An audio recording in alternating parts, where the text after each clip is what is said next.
الحمدللہ رب العالمین والصلاة والسلام علی محمد الامین. اعوذ باللہ من الشیطان الرجیم. بسم اللہ الرحمن الرحیم. خواتین و حضرات، تدبر سنت کے مبادی زیر مطالعہ ہیں. اس میں ہم نے دو اصول پوری طرح سمجھ لیے تھے، تیسرا زیر بحث تھا. اس تیسرے اصول میں جس حقیقت کی طرف توجہ دلانے کی کوشش کی گئی ہے وہ یہ ہے کہ ہمارے پاس دین کی جتنی کچھ بھی ہدایت موجود ہے وہ جس طرح رسالت مآب صلی اللہ علیہ وسلم سے ہم کو میسر آئی ہے، اسی طرح قرآن مجید سے بھی میسر آئی ہے. یعنی معاملے کی نوعیت یہ نہیں ہے کہ ہر چیز پیغمبر صلی اللہ علیہ وسلم سے براہ راست صادر ہوئی ہے. پیغمبر صلی اللہ علیہ وسلم ہی سے قرآن ملا ہے، لیکن قرآن مجید اللہ کی کتاب ہے. تو جب ہم اصطلاح کا فرق کریں گے، یعنی یہ کہیں گے کہ دین ہمیں دو صورتوں میں ملا ہے، قرآن سے، سنت سے، تو پھر یہ علمی سوال پیدا ہوتا ہے کہ دین کے کس حکم کو قرآن سے متعلق کیا جائے اور کس کو سنت سے متعلق کیا جائے. عام آدمی کی حیثیت سے تو یہ ممکن ہے کہ ایک شخص قرآن مجید پر ایک سرسری نگاہ ڈالے اور ایک فہرست قرآن کے احکام کی بنا لے، اسی طریقے سے ایک دوسری فہرست سنت کے احکام کی بنا لے. لیکن قرآن مجید کا دقت نظر کے ساتھ مطالعہ کرنے سے یہ بات بالکل واضح ہو جاتی ہے کہ معاملہ اتنا سادہ نہیں ہے. یعنی بہت سے ایسے احکام ہیں جو اصلاً انبیاء علیہم السلام کی روایت سے چلے آ رہے ہیں. رسالت مآب صلی اللہ علیہ وسلم نے ان کی تصویب کر کے ان کو جاری کر دیا ہے. قرآن مجید بھی ان کا حکم دے رہا ہے. یہ بات قرآن سے واضح ہو جاتی ہے. یعنی وہ ان کی ابتدا نہیں کر رہا، وہ انہیں شروع نہیں کر رہا، بلکہ وہ اسی طرح ان کی ہدایت کر رہا ہے جس طریقے سے ایک مانی ہوئی بات کی ہدایت کی جاتی ہے. میں نے اشارہ کیا تھا کہ اس کی ایک بڑی سادہ مثال قرآن مجید میں جمعے کا ذکر ہے.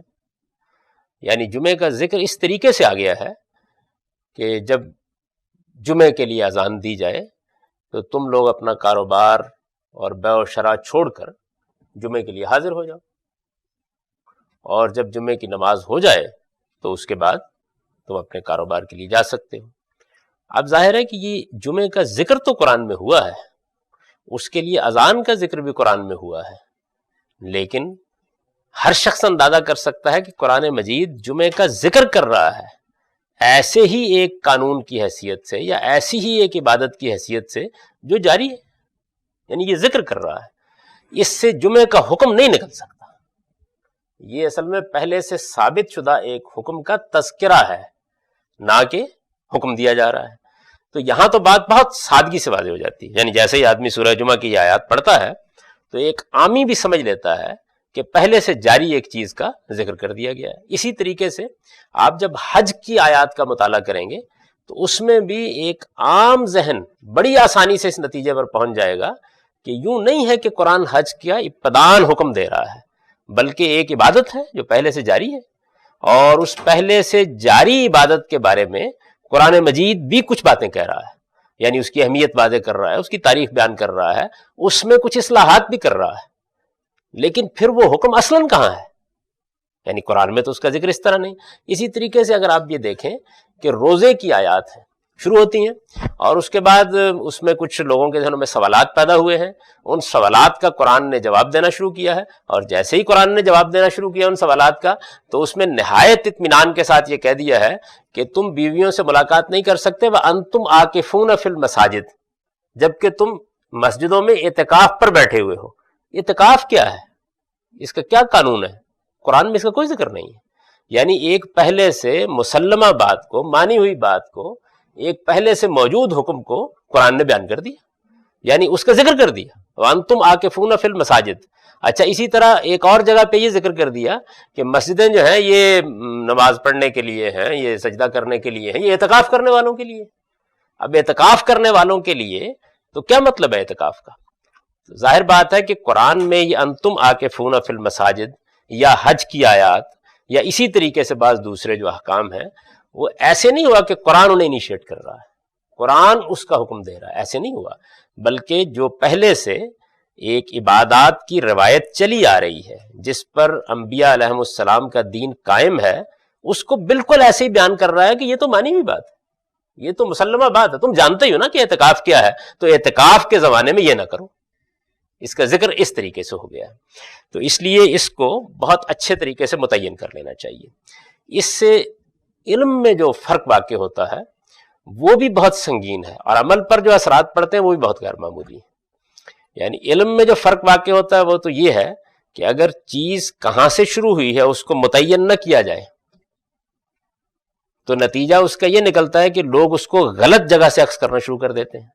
ہمارے اپنے زمانے میں بعض لوگوں کو جب یہ خیال ہوا کہ بھئی یہ حدیثیں جو ہیں ان کو لوگ دین کی ایک بنیادی چیز کے طور پر پیش کرتے ہیں، یہ تو موضوع بھی ہوتی ہیں، ضعیف بھی ہوتی ہیں، مرسل بھی ہوتی ہیں، شاذ بھی ہوتی ہیں، معلل بھی ہوتی ہیں، موزل بھی ہوتی ہیں، ان میں تو بڑی بحث ہو جاتی ہے، ان کی بنیاد پر دین کیسے قائم ہے، دین سارا قرآن سے لینا چاہیے۔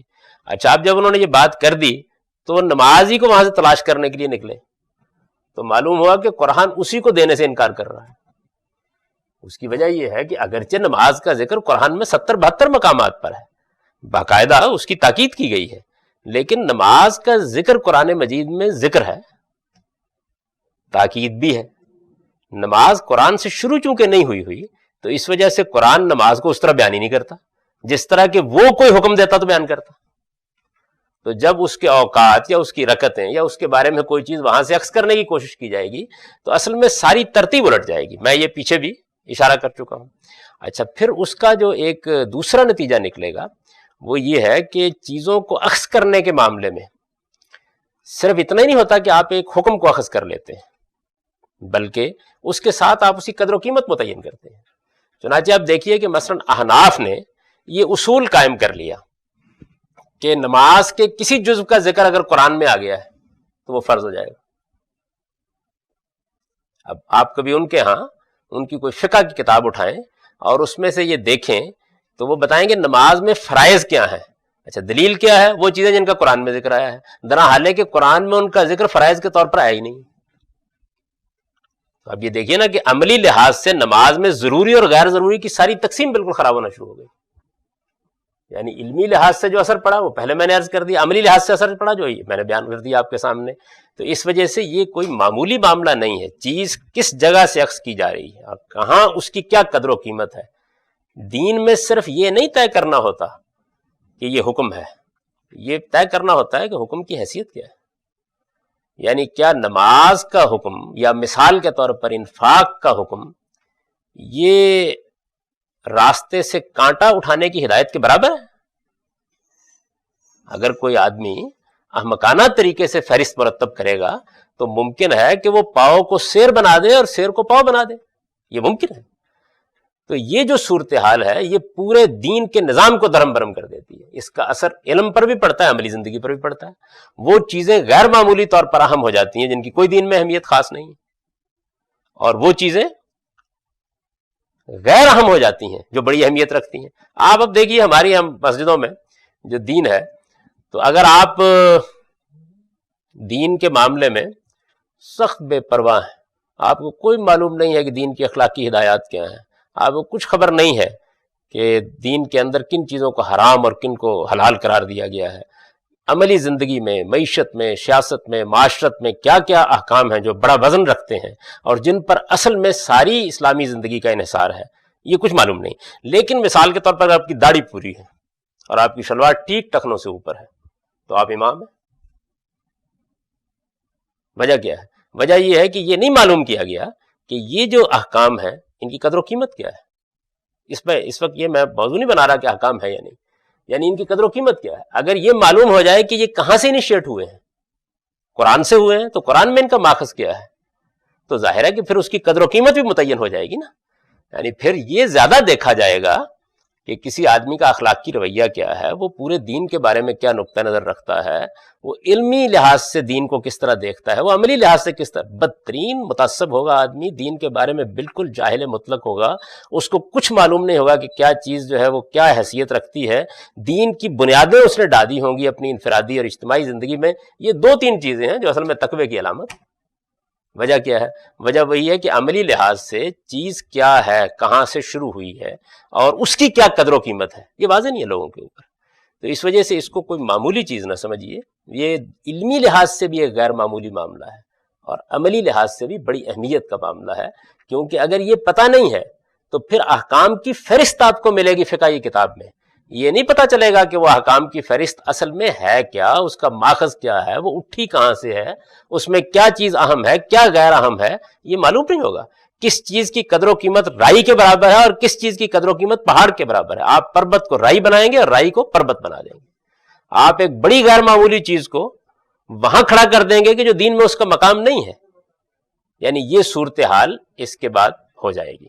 وہ دین کے ایک عارف نے بڑی اچھی بات کہی تھی کہ اگر آدمی کو یہ پتہ نہ ہو کہ دین میں روشنی کا چراغ لے کر رکھنا کہاں ہے، تو ممکن ہے کہ وہ اس کو دل میں رکھنے کے بجائے ٹخنے پر رکھ کر بیٹھ جائے. تو ٹخنا تو اس سے بہت روشن ہو جائے گا لیکن باقی پورا وجود تاریک ہو جائے گا. یعنی اس کا نتیجہ پھر یہ نکلتا ہے. تو اس وجہ سے علمی اور عملی دونوں اعتبارات سے یہ نہایت اہم معاملہ ہے، اس کو بہت اچھی طرح سمجھ لینا چاہیے. اس وجہ سے میں اس کو آپ کے سامنے دوبارہ رکھ رہا ہوں. تیسرا اصول یہ ہے کہ عملی نوعیت کی وہ چیزیں بھی سنت نہیں ہو سکتی. یعنی پہلا اصول یہ تھا کہ کوئی ایسی چیز جو دین نہیں ہے وہ سنت نہیں ہو سکتی. یعنی بہت سی چیزیں تہذیبی ہیں، معاشرتی ہیں، بہت سی چیزیں ایسی ہیں کہ جن چیزوں کو رسالت مآب صلی اللہ علیہ وسلم نے اپنے حالات کے لحاظ سے، اپنے زمانے کے لحاظ سے اختیار فرمایا ہے، پسند فرمایا ہے. اس کی بہت سی مثالیں میں نے اس میں دے دی ہیں. تو یہ سب چیزیں دین نہیں ہیں. یعنی یوں نہیں ہے کہ اب یہ آپ کہیں گے. میرے ایک بہت عزیز دوست ہیں اور فاضل آدمی ہیں، یہ جب حصہ اشراق میں چھپا تو انہوں نے مجھے خط لکھا کہ کیا یہ نہ مان لیا جائے کہ وہ چیزیں جو دین ہیں وہ تو دین ہے، ان کو تو اختیار کرنا ہوگا آدمی کو، لیکن باقی جتنی چیزیں ہیں، یعنی جو معاشرتی چیزیں ہیں، جو تہذیبی چیزیں ہیں، مثلا کھجور کھانا ہی ہے، مثلا لباس پہننا ہی ہے، تو یہ محمود ہوں گی.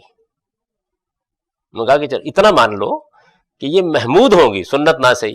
محمود کا مطلب سمجھتے ہیں نا، یعنی پسندیدہ ہوں گی. تو میں نے کہا کہ ٹھیک ہے، آئندہ آپ جب کبھی میرے ہاں تشریف لائیں تو اپنی بہت اچھی گاڑی پر سوار ہونے کے بجائے گدھے پر سوار ہو کے آئیں، کیونکہ محمود ہے یہ. اور جب کبھی پاکستان کو جہاد کرنا پڑ جائے تو وہی تلوار اختیار کریں جو تلوار عرب میں بنتی تھی، کیونکہ محمود وہی ہے. محمود ہے نا، محمود. غیر محمود کام تو نہیں کرنا چاہیے، ناپسندیدہ کام نہیں کیا جا سکتا. تو اصل میں لوگ اس کے اثرات کہاں پہنچتے ہیں اس کا اندازہ نہیں کرتے. وہ چند چیزیں اپنے انتخاب کی لے لیتے ہیں جو ذرا بے ضرر سی ہوتی ہیں، اور باقی چیزوں کے بارے میں سوال کیا کہ نہیں ہوتا. میں نے کہا یہ آپ بڑی شاندار مسجد نبی بنا رہے ہیں، ان دنوں بن رہی تھی، تو محمود تو یہی تھا نا کہ پھر ان کھجور کی ٹہنیوں کو رہنے دیتے. یہ تو حضرت عمر نے بھی نہیں رہنے دی، حالانکہ رسالت مآب صلی اللہ علیہ وسلم کے زمانے میں تو ایسی بنائی گئی تھی. تو اس وجہ سے محمود اور غیر محمود کا بھی کوئی سوال نہیں ہے، پسندیدہ اور غیر پسندیدہ کا بھی کوئی سوال نہیں ہے. پہلا مسئلہ یہ ہے کہ اس کو دین ہونا چاہیے. دین میں پھر وہ چیز فرض بھی ہوگی، واجب بھی ہوگی، پسندیدہ بھی ہوگی، ناپسندیدہ کے درجے کی بھی ہوگی، وہاں کیٹیگریز ہوں گی اس کی. لیکن جو چیز یہ نہیں ہے اس کے بعد اگر اس کو کسی درجے میں بھی گوارا کیا جائے گا تو کوئی نہ کوئی بدعت دین کے اندر داخل ہو جائے گی. اور اگر آپ کسی درجے میں بھی یہ کہتے ہیں کہ یہ دین میں پسندیدہ چیز ہے، حالانکہ وہ دین ہی نہیں ہے سرے سے، تو اصل میں آپ احداث فی الدین کے جرم کا ارتکاب کر رہے ہیں. دین میں ایک نئی چیز داخل کر رہے ہیں. دین میں سے نہ کوئی چیز نکالی جا سکتی ہے اور نہ کوئی چیز اس طرح کی بے معنی استدلال کی بنیاد پر داخل کی جا سکتی ہے. اس کو پہلے ثابت ہونا چاہیے کہ رسالت مآب صلی اللہ علیہ وسلم نے اسے دین قرار دیا ہے. تو پہلی چیز یہ. اور دوسری چیز یہ کہ چونکہ سنت ہے، لفظ پیغمبر نے بھی بولا ہے، ہم نے بھی اختیار کیا، تو لفظ کو تبدیل کر لیجئے. اگر یہی لفظ بولنا ہے تو پھر یہ عملی چیزوں کے بارے میں بولا جا سکتا، یعنی یہ عقائد کے بارے میں نہیں بولا جا سکتا، ایمانیات کے بارے میں نہیں بولا جا سکتا، تاریخی روایات کے بارے میں نہیں بولا جا سکتا. اور ایسا ہی ہے، یعنی ہمیشہ سے ہم اس کو اسی طرح بولتے ہیں. تیسری چیز وہ ہے جس کا میں ذکر کر رہا ہوں کہ تیسرا اصول یہ ہے کہ عملی نوعیت کی وہ چیزیں بھی سنت نہیں ہو سکتی جن کی ابتدا پیغمبر کی بجائے قرآن سے ہوئی ہے. یعنی وہ دین ہے، دین بھی ہیں، عملی نوعیت کی بھی ہیں. پہلی دونوں جو چیزیں ہیں وہ پوری ہو رہی ہیں، لیکن ان کی ابتدا قرآن نے کی ہے، پیغمبر نے نہیں کی. تو اب ظاہر ہے کہ جب ہم بیان کر چکے یہ کہ دین ہمیں دو صورتوں میں میسر ہوا ہے، قرآن اور سنت، تو پھر اس کو سنت کی کیٹیگری میں کیسے رکھا جا سکتا؟ اس کی ابتدا قرآن نے کی ہے تو وہاں آ جائے گی. قرآن نے ابتدا کر دی، اب رسالت میں آپ صلی اللہ علیہ وسلم اس کے بارے میں کوئی بات فرماتے ہیں، اگر محض بیان کر رہے ہیں تو اس کا بیان ہے، اس کا بیان ہے، یعنی وہ قرآن کے اس حکم کا بیان ہے. آپ کو مل جائے گا، حدیث میں ہی مل جائے گا. رسالت میں آپ صلی اللہ علیہ وسلم نے اس کے بارے میں کوئی وضاحت کر دی تو یہ قرآن کی تفہیم اور تبیین ہے، سنت نہیں ہے. یعنی قرآن کی آپ شرح فرما رہے ہیں، وضاحت کر رہے ہیں. اس کے لیے موضوع لفظ یہ ہے، حضور صلی اللہ علیہ وسلم نے خود کسی چیز کو سنت قرار دیا یا قرآن نے کوئی حکم دیا اور آپ نے اس پر عمل کا بہت اچھا، بہت اعلیٰ نمونہ پیش کر دیا. یہ اسوہ حسنہ ہے، آپ کا نمونہ ہے. سنت تو وہ چیز قرار پائے گی جو دین کی حیثیت سے پہلی مرتبہ ابتدان پیغمبر سے انیشیٹ ہوئی، یعنی اس کو اس کیٹیگری میں رکھا جائے گا. تو تیسرا اصول یہ ہے کہ عملی نوعیت کی وہ چیزیں بھی سنت نہیں ہو سکتی جن کی ابتدا پیغمبر کی بجائے، جن کی ابتدا، یہ لفظ ذہن میں رکھیے، قرآن میں ذکر ہونا مقصود نہیں، جن کی ابتدا پیغمبر کے بجائے قرآن سے ہوئی ہے، یعنی وہ انیشیٹ وہاں سے ہوئی ہیں، قرآن نے ان کو کیا ہے. نبی صلی اللہ علیہ وسلم کے بارے میں معلوم ہے، میں نے چند موٹی موٹی مثالیں دے دی ہیں کہ نبی صلی اللہ علیہ وسلم کے بارے میں معلوم ہے کہ آپ نے چوروں کے ہاتھ کاٹے ہیں، زانیوں کو کوڑے مارے ہیں، اوباشوں کو سنسار کیا ہے، منکرین حق کے خلاف تلوار اٹھائی ہے، لیکن ان میں سے کسی چیز کو بھی سنت نہیں کہا جاتا. کوئی بھی نہیں کہتا، درحال ہے کہ یہ سارے کام آپ نے کیے ہیں، کوئی نہیں کہتا. یعنی ہر آدمی یہی کہتا ہے کہ یہ قرآن کا حکم ہے، حضور نے اس پر عمل فرمایا ہے. جی پہلے سے کیا مراد ہے؟ یعنی دین ابراہیمی کی جو روایت عرب میں تھی اس میں نہیں تھی. تو حضور تو اس سے واقف نہیں ہے نا، امی ہیں آپ. اس الزام کا جواب دیتے ہیں ہم کہ حضور کو کچھ پتہ نہیں تھا دین کا. اس سے پہلے ما کنت تدری مل کتاب ولا ایمان، خدا کی ہدایت آئی تو آپ کے پاس دو چیزیں تھیں، ایک دین ابراہیمی کی روایت تھی، دوسرا قرآن آ گیا. یا آپ یعنی یہ کہاں تک ہے، اس میں صبر کر لیں، آگے زیر بحث آ جائے گی. پہلے تو اصول سمجھیں. یہ قرآن کے احکام ہیں جو ابتدان اسی میں وارد ہوئے اور رسول اللہ صلی اللہ علیہ وسلم نے ان کی تعمیل کی ہے. یعنی قرآن نے حکم دیا تو آپ نے ان پر عمل کر دیا. تو یہ حضور کی تعمیل ہے، نہ کہ اس کو آپ انیشیٹ کر رہے ہیں. تو لہٰذا یہ احکام سنت کی کیٹیگری میں نہیں رکھے جا سکتے. نماز، روزہ، حج، زکوٰۃ اور قربانی کا حکم بھی اگرچہ جگہ جگہ قرآن میں آیا ہے، جگہ جگہ ذکر ہوا ہے ان کا، اور اس نے ان میں بعض اصلاحات بھی کی ہیں. یعنی قرآن نے اس میں بعض ترمیمات کی ہیں، اصلاحات کی ہیں، جو خرابیاں تھیں ان کو دور کیا ہے.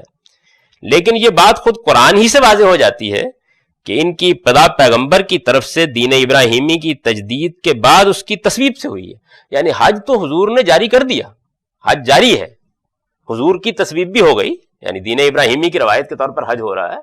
اس کی ابتدا قرآن نے کرا، قرآن نے اس کی اصلاح کر دی، یہ بتا دیا اس میں یہ غلطی ہیں، اس کو درست کر لو. تو اب یہ حج جو ہے اگرچہ اس کا ذکر قرآن میں آیا ہے لیکن یہ قرآن کے احکام کی فہرست میں نہیں آئے گا. یعنی اس کو ہم سنت کے احکام کی فہرست میں رکھیں گے، قرآن سے بتائیں گے کہ قرآن نے اس میں یہ تغیرات یا یہ تبدیلیاں کی. اس لیے یہ لازماً سنن ہے جنہیں قرآن نے مؤکد کر دیا ہے. یعنی ان کے بارے میں صحیح تعبیر یہ ہوگی کہ یہ وہ سنن ہے، یہ دین ابراہیمی کی وہ روایت ہے جس کو قرآن نے مؤکد کر دیا، یعنی مطلب اس کی تاکید کر دی کہ بھائی اس کو جاری رکھو، یہ اسی طرح ہونی چاہیے. کسی چیز کا حکم اگر اصلاً قرآن پر مبنی، اصلاً دیکھیے پھر ابتدان، اصلاً، اصل کی ورڈز یہ ہیں، کسی چیز کا حکم اگر اصلاً قرآن پر مبنی ہے اور پیغمبر نے اس کی وضاحت فرمائی ہے یا اس پر طابقاً نال بن نال عمل کیا ہے، یعنی بالکل ٹھیک ٹھیک عمل کیا، ٹھیک ٹھیک عمل کرنے کے لیے یہ محاورہ بولا جاتا ہے، یا اس پر طابقاً نال بن نال عمل کیا ہے، تو پیغمبر کے اس قول و فعل کو ہم سنت نہیں بلکہ قرآن کی تفہیم و تبیین اور اسوہ حسنہ سے تعبیر کریں گے. اس طرح میرے نزدیک یعنی اسوہ حسنہ اور سنت دو بالکل الگ چیزیں ہو جاتی ہیں. سنت سے مراد وہ دین ہوگا جس کا اصل ثبوت ہی پیغمبر سے ہے یا پیغمبروں سے ہے، اصل ثبوت ہی پیغمبر سے ہے، اور پھر پیغمبر صلی اللہ علیہ وسلم اپنے ہی اس سنت کے طور پر جاری کیے گئے دین پر جب عمل کریں گے، یعنی مثلا حج آپ نے سنت کے طور پر جاری کر دی ہے، تصویب کر دی، اب آپ حج کریں گے تو آپ نے کیسے حج کیا؟ یہ حج میں آپ کا اسوہ حسنہ ہوگا، یعنی آپ نے حج کرنے کا کیا نمونہ پیش کیا، یہ حضور کا اسوہ بن جائے گا۔ سنت صرف انہی چیزوں کا کہا جائے گا جو اصلاً پیغمبر کے قول و فعل اور تقریر و تصویب پر مبنی، یعنی سنت جو ہے اس میں پہلا مسئلہ یہ ہوگا کہ یہ دیکھا جائے گا کہ دین ہے، دوسرا یہ کہ عملی نوعیت کی چیز ہے، اور تیسرا یہ کہ کیا وہ پیغمبر صلی اللہ علیہ وسلم سے اصلاً صادر ہوئی ہے، قولن ہوئی ہے، فعلن ہوئی ہے، تصویب کے طور پر ہوئی ہے، جیسے بھی ہوئی ہے، اور انہیں قرآن کے کسی حکم پر عمل یا اس کی تفہیم و تبیین قرار نہیں دیا جا سکتا۔ یعنی قرآن سے جب ہم ان کو ریلیٹ کریں گے تو یہ معلوم ہوگا کہ ایسا نہیں ہے کہ قرآن انیشیٹ کر رہا ہے اور حضور اس کی وضاحت کر رہے ہیں، یہ صورتحال نہیں ہوگی، بلکہ صورتحال الٹ سامنے آ جائے گی کہ حضور اس کو انیشیٹ کر رہے ہیں، رسول اللہ صلی اللہ علیہ وسلم سے وہ شروع ہو رہی ہے اور قرآن اس کا ذکر کر رہا ہے۔ یعنی اس کی بڑی سادہ مثال وہی جمعہ، یعنی جمعے کا کوئی حکم قرآن مجید نے کسی موقع پر یہ نہیں بتایا کہ جمعے کے دن نماز پڑھو، یہ نہیں بتایا کہ اس کے آداب اور رکعتیں کیا ہوں گی، وہ انیشیٹ ہو چکا ہے رسالت میں آپ صلی اللہ علیہ وسلم سے، یا دین ابراہیمی کی روایت کے طور پر قرآن اس کا ذکر کر رہا ہے۔ تو اب یہ جمعہ جو ہے یہ قرآن کے احکام کی کیٹیگری میں نہیں رکھا جا سکتا، اگرچہ قرآن نے اس کا ذکر بھی کیا، اس کے بارے میں بعض آداب بتا دیے، مثلا یہ بتایا کہ اس موقع کے اوپر ہر مسلمان کے لیے خرید و فروخت، کاروبار جیسے ہی اذان ہو جائے چھوڑ دینا واجب ہے، یہ بتا دیا۔ لیکن اچھا پھر دوسری بات بھی واضح کر دی کہ یہود کی طرح سارے دن کی چھٹی نہیں ہے، بلکہ آپ جمعہ پڑھنے کے بعد جائیں اپنے کاروبار پر جائیں، یہ بھی واضح کر دیا۔ لیکن بس یہ جمعے کی جو سنت جاری کی رسالت میں آپ صلی اللہ علیہ وسلم نے، یہ اس کی تفہیم کہیے، تبیین کہیے، وضاحت کہیے، کسی خاص چیز کا جواب کہیے، کوئی سوال کہیے، کوئی تاکید، جو مرضی کہیے، لیکن یہ انیشیٹ نہیں ہوا قرآن سے۔ یہ تو ایک سادہ مثال ہے جس سے یہ بات سمجھ میں آ جائے گی۔ تو یہ تیسرا اصول ہے۔ اس اصول کے بارے میں ابھی بھی کوئی اگر اشکال ہے تو آپ پوچھ لیجئے، میں رک گیا ہوں تاکہ آگے بڑھنے سے پہلے یہ بات واضح ہو جائے کہ کیوں اس اصول پر اتنا زور دیا جاتا ہے۔ اس کے غیر معمولی اثرات ہوتے ہیں، یعنی چیز کہاں سے شروع ہوئی ہے وہ جب پتہ چلے گا کہاں سے شروع ہوئی ہے تو اصل میں وہ ٹھیک سمجھ میں بھی آئے گی، یہ اس کا علمی پہلو ہے، وہ عمل کے لحاظ سے اپنی قدر و قیمت بھی متعین کرے گی۔ جی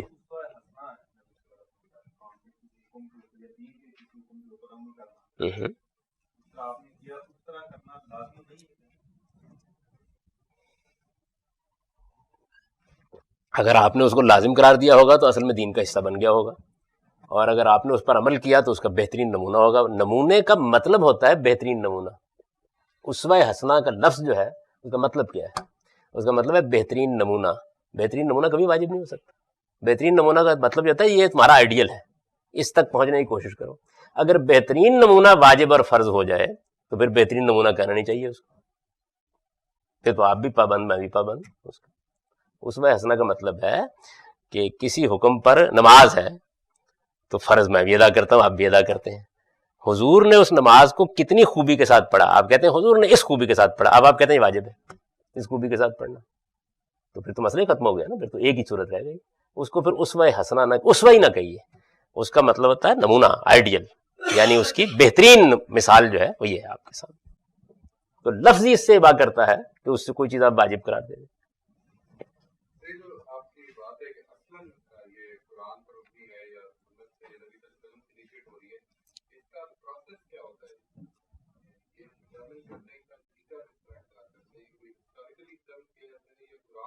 نہیں، قرآن سے معلوم ہو جاتا ہے، قرآن مجید کا جب ہم تدبر کے ساتھ مطالعہ کرتے ہیں تو یہ معلوم ہو جاتا ہے کہ وہ کس حکم کو انیشیٹ کر رہا ہے اور کس حکم کے بارے میں وہ کوئی توضیح کر رہا ہے، وضاحت کر رہا ہے، یہ واضح ہو جاتا ہے بالکل۔ اور اسی طریقے سے خود سنت کے جو احکام ہوتے ہیں وہ کوئی مجرد کہیں پڑے ہوئے نہیں ہوتے، وہ اپنی پوری ہسٹری کے ساتھ آ رہے ہوتے ہیں، یعنی کب شروع ہوئے، حضور نے کیا ان کے بارے میں کہا، انبیاء کی اس کے بارے میں کیا تاریخ ہے، دونوں چیزیں مل کے بالکل واضح کر دیتی ہیں۔ اور اگر کسی موقع کے اوپر مثال کے طور پر کہیں کوئی گرے ایریا ہوگا تو وہ ہر جگہ ہوتا ہے، یعنی قرآن کے حکم کو سمجھنے میں بھی ہو جاتا ہے، سنت کے حکم کو سمجھنے میں بھی ہو جاتا ہے۔ یعنی قرآن مجید نے جن چیزوں کو براہ راست بیان کیا ہے ان میں بحث تو ہو جائے گی نا۔ میں جو تعمیل کی رسول اللہ صلی اللہ علیہ وسلم، یہ کیا ہوگی؟ یہ تفہیم تبیین ہوگی؟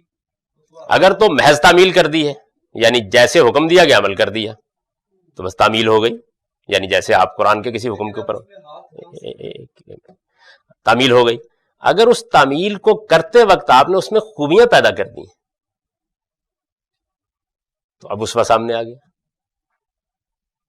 یعنی ایک تو یہ ہے نا کہ کہا کہ ہاتھ کاٹ دو، آدمی گیا انہوں نے ہاتھ کاٹ دیا، ہو گیا نا، کوڑا مار دو، گیا انہوں نے کوڑا مار دیا۔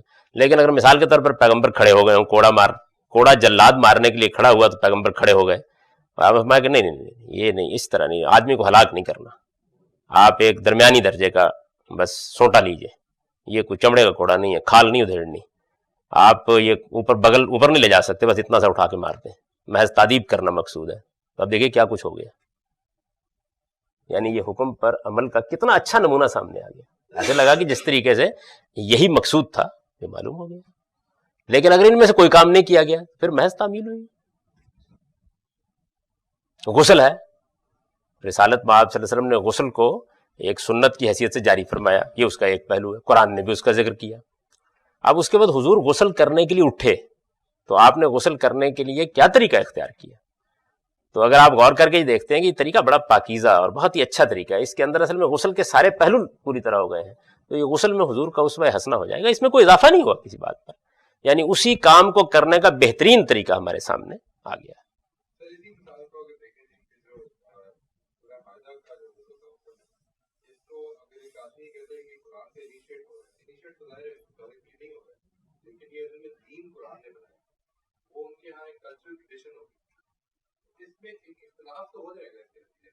نہیں، بات یہ ہے کہ وہ جب وہ یہ کہے گا کہ کلچرل ٹریڈیشن ہوگی تو اسے پوچھیں گے نا تمہیں کیسے معلوم ہوا جی؟ ایسا نہیں، قرآن مجید نے حکم نہیں دیا، قرآن مجید نے یہ بتایا ہے کہ جب تک وہ غسل والی روایت پر عمل نہ ہو جائے تم یہ نہیں کر سکتے۔ قرآن کے الفاظ بتا رہے ہیں کہ حکم نہیں دے رہا، ورنہ اسے یوں کہنا چاہیے تھا کہ جب تمہیں جنابت لاحق ہو جائے تو غسل کرو، یہ قرآن میں کہیں نہیں۔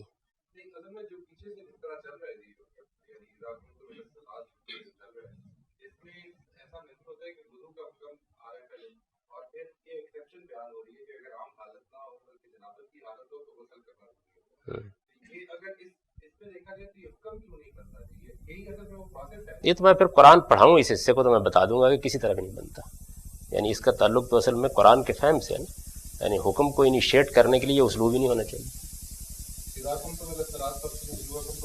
نہیں ہونا چاہیے، اس کے لیے بالکل دوسرے اسالیب ہوں گے بات بیان کرنے کی۔ ایک بات، دوسری جانب یہ ہوگا کہ غسل کے بارے میں جو آدمی یہ کہتا ہے یہ کلچرل ٹریڈیشن سے، یہ معلوم نہیں ہے کہ یہ تو ساری کی ساری ابراہیمی روایت کے اندر بلکہ تورات میں بھی موجود ہے، تو اس سے آنکھیں بند کر کے تو قرآن کو نہیں سمجھا جائے گا۔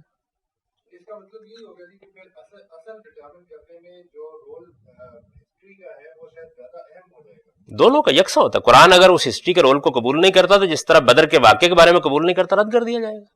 اصل میں بات یہ ہے کہ اس چیز کو قرآن مجید کی آیات کے اپنے نظام کو قبول کرنا چاہیے۔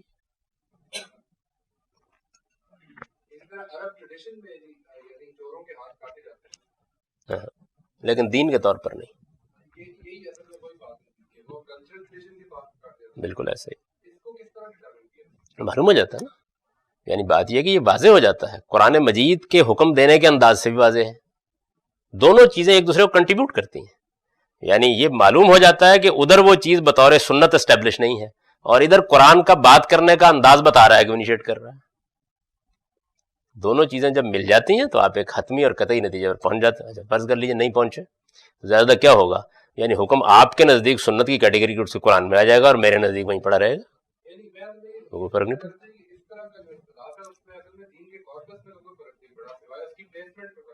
پلیسمنٹ میں فرق پڑے گا نا، تو وہ فرق تو قرآن کے حکم کو سمجھنے میں پڑ جاتا ہے، یعنی اصل میں یہ جو آپ کے سوالات ہیں یہ مجھ پر اصول میں واضح نہیں ہو رہے ہیں، یعنی دنیا کی کوئی چیز ایسی نہیں ہے جس کو سمجھنے میں اختلاف نہ ہو جائے، یہ اصل چیز یہ نہیں، اصل چیز یہ یہاں جو بیان کیا گیا ہے اس کا یہ مطلب نہیں کہ جیسے ہی ہم اس کو پلیس کرنے کے لیے نکلیں گے تو حتمی ہو جائیں گے، نہیں، میں ہو جاؤں گا حتمی، اس کو دلائل دے دوں گا، ہو سکتا ہے آپ نہ ہو سکتا ہے زید نہ ہو سکتا ہے بکر نہ ہو۔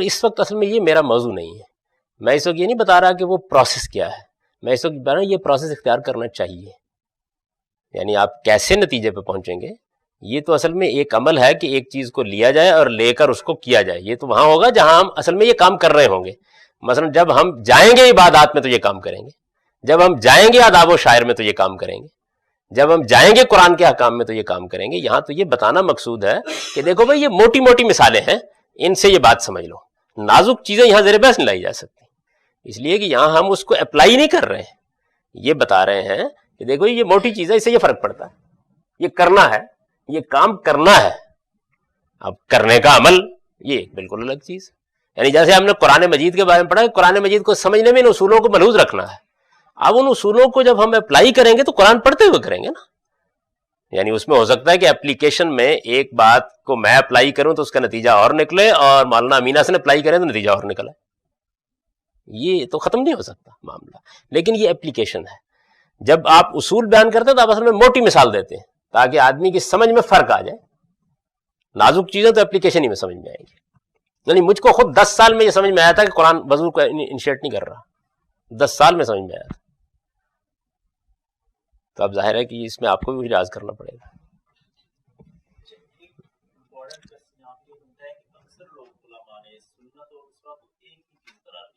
جی یہ کوشش تو میں نے کر ڈالی ہے. یعنی اس کے اوپر بہت دراز نفسی سے کام لے کر یہ بتایا ہے کہ ایسے الگ کروں گا. یعنی یہی میں نے بتایا ہے کہ ایسے الگ کروں گا کہ جس چیز کو رسالت مآب صلی اللہ علیہ وسلم نے ابتداً دین کی حیثیت سے جاری کیا ہے اس کو الگ کروں گا. جب اس کو جاری کرنے کے بعد حضور اس پر عمل کریں گے تو اس کو الگ کروں گا. یہی بتانے کی کوشش کی.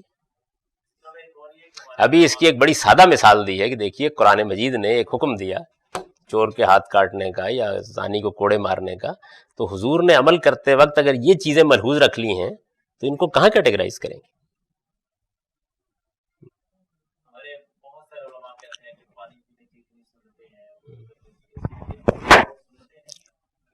جی یعنی میں اس وقت یہ عرض کرنے کی کوشش کر رہا ہوں کہ جب بھی کوئی چیز سامنے آئے گی، میں نے اس کی مثال دی تھی کہ آپ ایک کمرے میں داخل ہوئے، وہاں جو کچھ پڑا ہوا تھا اس کے بارے میں باہر کھڑے ہوئے لوگ کہہ رہے تھے یہ دین ہے. آپ نے اس میں سے سنت کو متعین کرنا ہے، تو آپ کیا کریں گے؟ ان پرنسپلز کو اپلائی کریں گے. آپ مجھے یہ بتائیے جو میں اصول بیان کر رہا ہوں ان میں کوئی غلطی ہے؟ تو جب آپ اپلائی کریں گے تو مولوی صاحب کی بات غلط ثابت ہو جائے گی. اور اگر یہ اصول غلط ہے تو پھر اصول پر بحث کر لیجیے، اپلائی تو بعد میں کر لیں گے. یعنی میں نے تو عرض کیا نا کہ آپ اس کمرے میں داخل ہوئے تو میں نے بتایا کہ سب سے پہلا اصول یہ ہے، اور اس کے دلائل دیے آپ کو کہ پہلا اصول یہ ہے کہ دین ہونا چاہیے. یہ اصول بیان کیا نا. اب میں یہ سارا اصول بیان کر دوں تو آپ یہ کہیں کہ لوگ کہتے ہیں کہ جی کھجور کھانا سنت ہے، کیسے پتہ چلے گا؟ بھئی اسی پر تو میں نے یہ زلیخا ساری پڑھی ہے کہ پہلے یہ سوال کیا جائے گا کہ یہ دین ہے یا نہیں ہے. پہلا سوال یہ ہوگا، اصول جب بیان کیے جاتے ہیں تو اس کا مطلب یہ ہوتا ہے کہ آپ اصول کو سمجھیے پہلے، وہ اصول یا صحیح ہے یا غلط ہے. وہ تو پھر آپ اصول آپ کے پاس ایک کسوٹی ہے، لے کے آپ چلے جائیں گے، جب آپ اس کو لگائیں گے تو نتیجہ نکل آئے گا. آپ کہتے ہیں کہ بات یہ ہے کہ اصول جو ہے وہ آپ نے سمجھ لیے، یعنی اس اصول کو آپ نے مان لیا ہے، اس اصول کو مان لیا کہ دین ہونا چاہیے سنت، یا نہیں مانا؟ مان لیا ہے. اچھا اب ایک مولوی صاحب آپ سے یہ کہتے ہیں کہ امامہ پہننا سنت ہے، ٹھیک ہے نا یہ بات، تو اس اصول کو اپلائی کریں نا اس کے اوپر. اگر اپلائی ہو کہ امامہ پہننا رہ جائے تو رہ گیا، اور اگر نہیں رہتا تو ختم ہو گیا. یعنی اب یہ معلوم ہو نا کیسے آپ کریں گے. اس لیے میں بار بار پچھلے کئی ماہ سے آپ کے سوالوں پر آپ کو توجہ دلا رہا ہوں کہ مولویوں کی بات کو آپ بعد میں دیکھ لیجئے گا، پہلے یہ سمجھے میں کیا عرض کر رہا ہوں. یعنی اس پر تھوڑا غور کر کے عرض کریں کہ میں بات کیا کہہ رہا ہوں. جب میں یہ بتا رہا ہوں آپ مثلا میں نے یہ کہا کہ سنت کا تعلق عملی زندگی سے ہے، آپ باہر گئے ایک مولوی صاحب نے آپ کو کہا کہ شرک سے بچنا سنت ہے، تو بھئی یا تو یہ آپ نے اصول سمجھ لیا ہے تو پھر تو آپ جواب دے سکتے ہیں نا اس کا. اگر نہیں سمجھا اور آپ میرے پاس پھر آپ کہتے ہیں آپ کیا کروں، تو پہلے پھر اس اصول پر بحث کر لیجئے جس پر میں نے بہت دراز نفسی کے ساتھ گفتگو کی ہے کہ سنت کا تعلق عملی زندگی سے.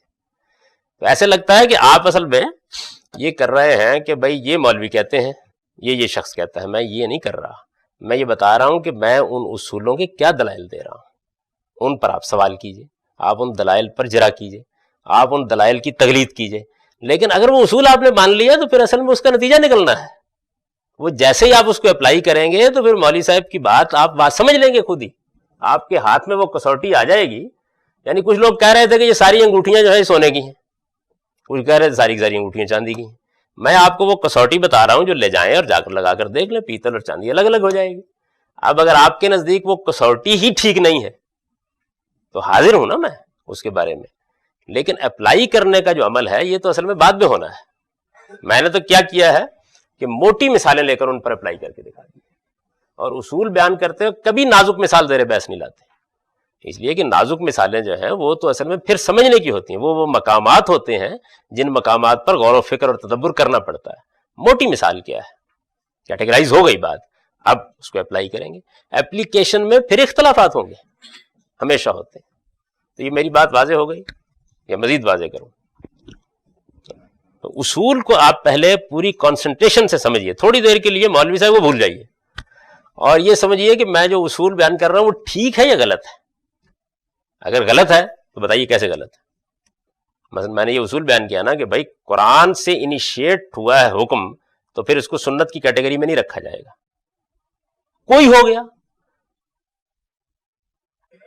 نا. میں نے یہ بتایا آپ کو کہ دیکھیے اسوہ حسنہ کیسے اور سنت میں ڈیفرینشیٹ کریں گے. یعنی پہلے یہ بتائیں گے کہ اچھا یہ حکم رسالت میں آپ صلی اللہ علیہ وسلم نے دین کی حیثیت سے جاری فرمایا ہے، یہ ہو گیا تو یہ تو سنت سے حکم ثابت ہو گیا.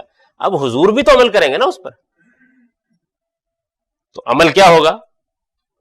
یا محض تعمیل ہو رہی ہوگی یا اس میں آپ کوئی بہت اعلیٰ نمونہ اس کا پیش کر دیں گے. تو ظاہر ہے کہ اس میں حسنہ کا لفظ اسی کے لیے بولنا چاہیے، وہ پھر حضور کا نمونہ ہے. اور کوئی چیز جناب، یا میں آگے چل سکتا ہوں؟ اگر مولوی صاحب درمیان میں پھر نہ آ گئے تو میں چلتا رہوں گا انشاءاللہ. اخلاقی لحاظ سے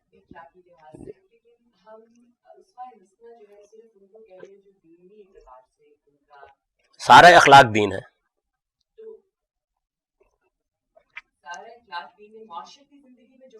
معاشرتی زندگی میں جو اخلاقی چیزیں ہیں وہ دین ہیں، لیکن امامہ پہننا دین نہیں ہے، تہمت باندھنا دین نہیں ہے. حضور تہمت باندھتے تھے، یہ دین نہیں ہے.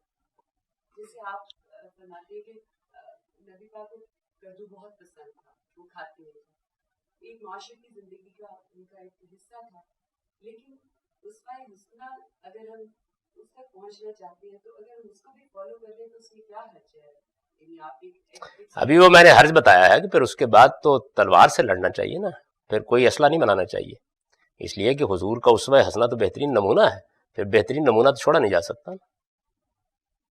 اس کی مثال دی میں نے. مسجد میں اینٹ نہیں لگا سکتے پھر آپ، کیونکہ اسوہ حسنہ ہے نا یہ. پھر فوری طور پر یہاں مرد جتنے بیٹھے ہوئے ہیں ان کو کل تہمت باندھ کے آنا چاہیے، اس لیے کہ بہترین نمونہ اس پہ عمل کرنا چاہیے. یہ نتیجے کو آپ فیس کرنے کے لیے تیار ہیں تو میں عرض کر دیتا ہوں. اس لیے صرف دین کے معاملے میں حضور نمونہ ہے، ورنہ اگر حضور کا بہترین نمونہ ہے، ہم کو کہا گیا ہے کہ تمہارے لیے پیغمبر میں نمونہ ہے، تو پیغمبر میں یہ نمونہ اگر تیر چلانے میں ہے تو پھر بندوق کیسے بنائی جا سکتی ہے؟ بھائی بندوق بنانا پھر ایک اصل میں دوسرے درجے کا عمل ہے، غلط کر رہے ہیں پھر آپ. یعنی زیادہ کہیں گے کہ جائز تو ہے بندوق بنانا، لیکن اصل جنگ تو پھر تلواری سے ہوگی، کیونکہ بہترین نمونہ تو وہی ہے. تو یہ کوئی معمولی چیز نہیں ہے. یعنی اصل مسئلہ یہ کدو آپ کو بڑا بے ضرر نظر آتا ہے نا، لیکن بات جب اصول میں ہوگی تو ہر جگہ اپلائی ہو جائے گی. پھر اگر کدو کھانا یہ سنت ہے تو تلوار سے جنگ کرنا کیوں سنت نہیں؟ یہ مجھے سمجھا دیں، یعنی فرق واضح کر دیں اس کا. تہمت باندھنا پھر کیوں سنت نہیں ہے بتائیں؟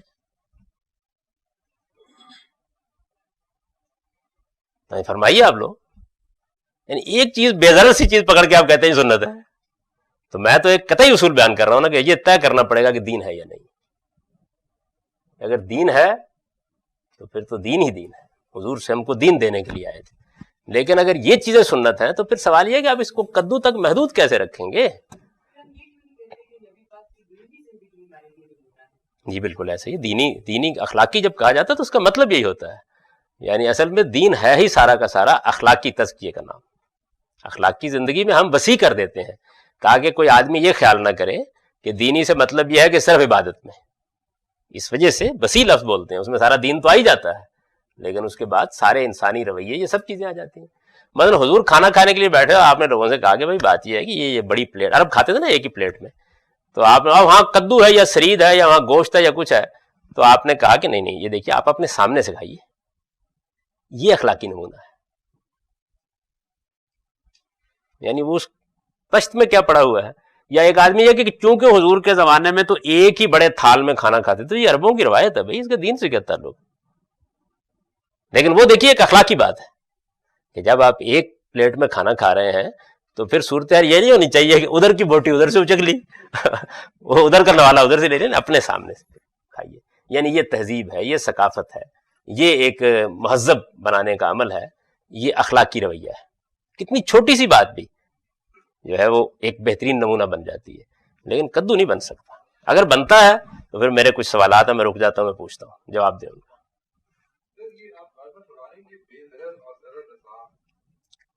نہیں وہ میں یہ بتا رہا ہوں میں یہ بتا رہا ہوں کہ ایک بے ضرر سی مثال لے کر لوگ یہ خیال کرتے ہیں, تو پھر جب میں اس کو بڑھا کے بتاتا ہوں تو پھر وہاں کیوں خاموش ہو جاتے ہیں.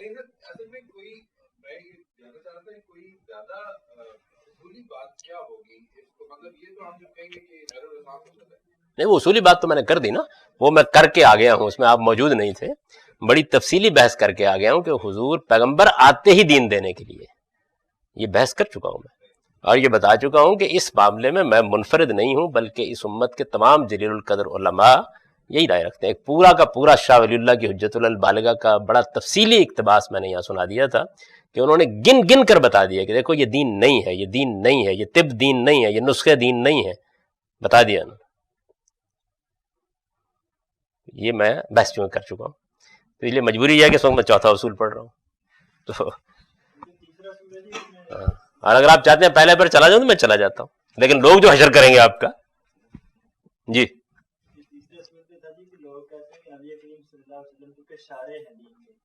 جو احکامات قرآن میں آگے ہیں, مطلب نماز کا ذکر ہے تو اس کی انہوں نے وضاحت کر دی.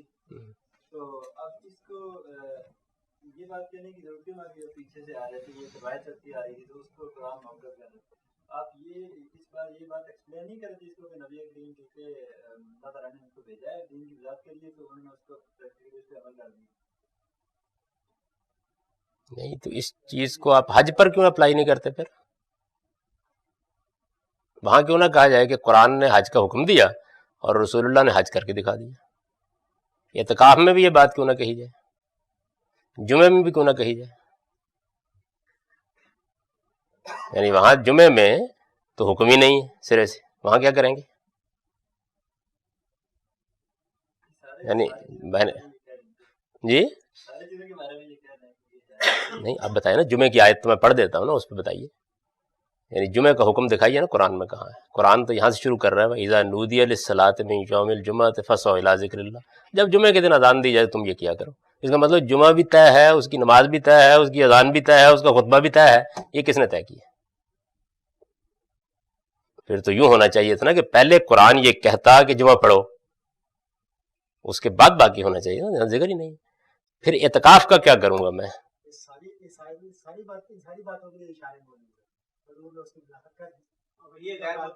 نہیں کس طرح اشارہ موجود ہے, مطلب پہلے حکم ثابت کرے نا جمعے کا, یہ تو حکم ہے ہی نہیں. یعنی آکم الصلاۃ پر تو آپ یہ بحث کر سکتے ہیں, جمعے پر کیسے کریں گے, اعتکاف پر کیسے کریں گے؟ پہلے مجھے اعتکاف کا حکم براہ راست دکھائیں نا قرآن مجید میں سے کہ یہ حکم ہے قرآن مجید میں. کیا بھائی آ گیا تو پھر سنت میں چلا گیا نا, پھر وہی بات جو میں کہہ رہا ہوں ہو گئی. میں یہ کب کہہ رہا ہوں کہ نہیں آئے گا, آنے دو نا, لیکن کدھر سے آیا ہے پہلے؟ وہ کہتے ہیں کہ سارے احکام کو پہلے ادھر سے لے آیا جائے اور پھر تشریح کرا لی جائے. میں کہتا ہوں کہ چلو تھوڑی دیر کے لیے نماز کو چھوڑ دیتے ہیں, حج بتاؤ کیسے لے جاؤ گے, جمعہ بتاؤ کس طرح لے جاؤ گے, اعتکاف بتاؤ کیسے لے جاؤ گے. مجھے اعتکاف کا اور حج کا حکم نکال کے دکھاؤ قرآن مجید میں سے. نہیں ہے قرآن میں تو نہیں, وہی غیر مطلوب. بھائی ان کا سوال یہ نہیں ہے, ان کا سوال یہ نہیں ہے کہ کہاں ہے, ان کا سوال یہ ہے کہ جس چیز کو قرآن نے بیان کر دیا ہے، قرآن سے اس کا حکم مان لیا جائے اور پھر کہا جائے کہ حضور نے تشریح کی ہے. میں یہ کہتا ہوں کہ یہ مجھے اعتکاف میں کر کے دکھاؤ نا، پہلے حکم تو ثابت کرو. یعنی یہ کر دیں نا، پھر ہر چیز میں کر دیں تو بس ختم ہو گئی بات. ہمت کریں اور کر ڈالیں. کس طرح جمعے کا حکم نکال کے دکھائیں مجھے کہاں ہے.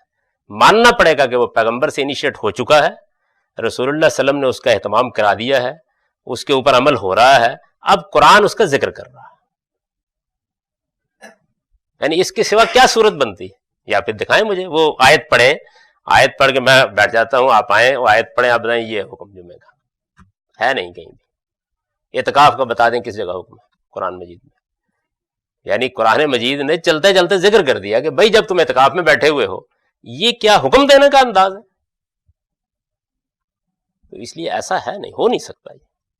اچھا، اس میں وہی بات جو اعلیٰ حضرت معز امجد صاحب نے پوچھی تھی کہ یہ ٹھیک ہے کہ اقیم الصلاۃ کو آپ حکم قرار دے دیں گے، لیکن جب ہم میرے ساتھ قرآن پڑھیں گے تو آپ پر یہ واضح ہو جائے گا کہ یہ صلاۃ کا حکم نہیں ہے، اس کا ترجمہ ہی غلط کیا جا رہا ہے. یہ اصل میں جو نماز موجود ہے، اس نماز کا اہتمام رکھو. جیسے ہی آپ یہ ترجمہ کریں گے تو اصل میں نماز پہلے سے موجود ہو جائے گی اور اس کے بعد آپ آ جائے گی اس کے. تو بعض نازک جگہیں ہیں، مثال کے طور پر وضو مجھے سمجھانے میں دقت ہوگی، لیکن انشاءاللہ جب آپ سمجھنے کے لیے تیار ہو جائیں گے تو سمجھ جائیں گے اس کو کہ نہیں، قرآن اس کو شروع نہیں کر رہا. اس میں پھر بہت سے سوالات ہیں جو میں کروں گا، واضح ہو جائے گا. تو ایسا نہیں ہے کہ آپ آسانی سے یہ کام کر سکتے ہیں. یہ اصل میں وہ لوگ اس طرح کے جوابات دیتے ہیں جنہوں نے اس ساری نزاکت کو کبھی موضوع نہیں بنایا ہوتا. یعنی وہ موٹی بات میں نے عرض کیا نا، کہہ دیں کہ قرآن مجید سے حکم لیں گے، ادھر سے شرح لے لیں گے. بھائی قرآن میں پہلے حکم تو دکھاؤ مجھے. مثلا قرآن میں قربانی کا دکھا دیں. چلیے، اتنی بڑی سنت ہے، جاری ہے، دکھائیں. جی ختنے کا نہیں، وہ تو ہے ہی نہیں نا. میں تو ان باتوں کی مثال دے رہا جن کا ذکر قرآن نے کر دیا ہے. یعنی قرآن میں قربانی کا ذکر ہوا ہے، حکم نہیں ہے کسی جگہ، قربانی کا ذکر ہوا ہے. اب یہ ہے کہ مثال کے طور پر ایک آدمی جو قرآن کے اسالیب کا صحیح حق ادا کرنا نہیں جانتا، وہ ہو سکتا ہے میرے جواب میں یہ آیت پڑھ دے فصل لربک وانحر، پڑھ دے نا، نماز پڑھو اور قربانی کرو. لیکن میں اس کا ترجمہ کرتا ہوں. تو آپ مجھے بتائیں یہ حکم کہاں ہے؟ اے پیغمبر، ہم نے تم کو یہ بیت اللہ کی تولیت دے دی ہے، یہ خیر کثیر تمہارے حوالے کر دیا ہے، اب یہاں نماز اور قربانی اللہ ہی کے لیے ہونی چاہیے. فرمائیے حکم کہاں گیا؟ حکم نہیں ہے، بلکہ نماز اور قربانی دونوں جو پہلے سے جاری ہیں اسے اللہ کے لیے خاص کرنے کا حکم دیا جا رہا ہے. تو اب آپ پورے قرآن مجید میں نکال دیجیے مجھے. اچھا، سمجھ میں آ گئی نا یہ بات؟ یعنی حکم نہیں ہے،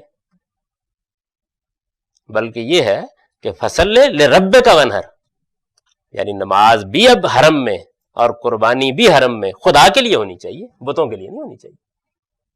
قرآن قربانی کا یا نماز کا حکم نہیں دے رہا یہاں پہ، یہ کہہ رہا ہے. جی سمجھ میں آ گیا؟ تو نہیں ہے قرآن میں قربانی کا حکم نہیں، بلکہ قربان. جی ہاں پہ ایک آدھ سوال کر لیجیے، پھر 2 ہی منٹ رہ گئے ہیں تو اب میں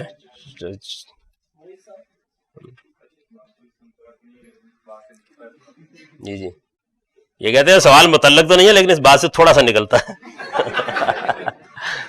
تو نماز اور قربانی اللہ ہی کے لیے لیکن یہ قربانی تو معلوم ہے نا وہ لوگ کے لیے دیتے، لیکن کیا نماز بھی وہ پڑھتے تھے؟ نماز جو ہے اس کی بے شمار شکلیں، نمازوں کی قسمیں موجود ہیں کہ جو انہوں نے ہمارے صوفیوں نے کی ہوئی ہیں بہت سی. وہ لوگ بھی بتوں کے لیے جو ڈنڈوت بجا لانے کے یا ان کے سامنے حاضر ہونے کے آداب تھے، ان پر بھی دعا و مناجات کی صورتوں کا اطلاق ہوتا ہے. ہمارے ہاں بھی ابھی بہت سی عبادات جو ہیں وہ مزاروں کے لیے ہو رہی ہیں، وہاں بھی ہوتا ہے. نمازیں بے شمار ان کے ہاں. ویل للمصلین، بربادی ہے ان نمازیوں کے لیے جو حرم کے پروہت ہیں اور اس کے بعد یعنی پکے نمازی تھے، بڑے اہتمام سے پڑھتے تھے، لیکن مانگے کی ایک چیز بھی دینے کے لیے تیار نہیں. تو قرآن نے اس تضاد فکر و عمل کو بیان کیا ہے. تو یہ اصل میں وہی بات میں آپ سے عرض کروں گا کہ کبھی چونکہ ان چیزوں کو کیٹیگرائز کرنے کا کام دقت نظر کے ساتھ کیا ہی نہیں گیا. کیا یہ گیا ہے کہ بس قرآن مجید میں ذکر آ گیا، چلو جی قرآن کا حکم ہو گیا. اچھا قرآن میں ذکر نہیں آیا، سنت کا حکم ہو گیا.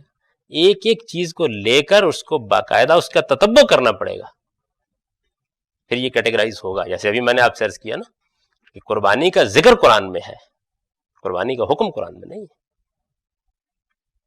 جمعے کا ذکر قرآن میں ہے، جمعے کا حکم قرآن میں نہیں ہے. تو اب جس چیز کا ذکر قرآن میں ہے اور اس کا حکم قرآن میں نہیں ہے تو پھر اس کا حکم کہاں ہے؟ اس کا حکم پھر ظاہر ہے کہ سنت میں ہے، انبیاء کے طریقے میں ہے. یہ دیکھا جائے. اچھا جناب.